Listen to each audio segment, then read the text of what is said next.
Alrighty, so this morning on the Weird Wild West, we tip our hats to one of the toughest frontiersmen ever to ride out of Central Texas.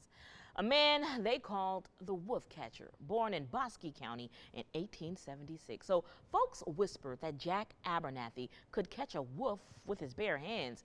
No trap, no rope, no rifle, just grit, muscle, and a fearless grin. Well, working as a cowboy, Abernathy, he sold the wolves to zoos, a circus, and traveling shows. So his legend reached all the way to the White House.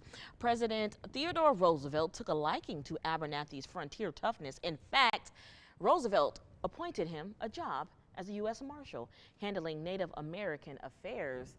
But that is not all.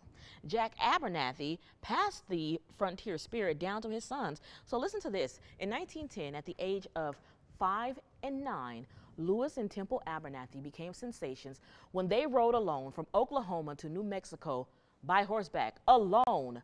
And take a look at this picture. I'm getting ready to tell you about that shortly. The next year, they rode their horse from Oklahoma to New York to meet President Roosevelt. And if that is not enough, this next part might shock you.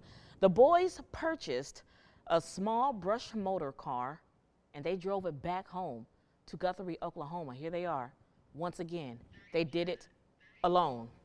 So this just goes to show that Jack Abernathy didn't just leave a legend, he raised them. Now, Jack Abernathy thought his boys going on these trips alone, it would make a man out of them. So that was his thing. So he knew about it. I'm thinking, like, did they run away? No, he knew about it, but he wanted to make a man out of his boys, and that is what he did. The wolf catchers. The wolf catchers. Can you imagine a 5 and 9-year-old just on horseback going from state to state alone? 5 and 9 years old, and that shows you how different the times are.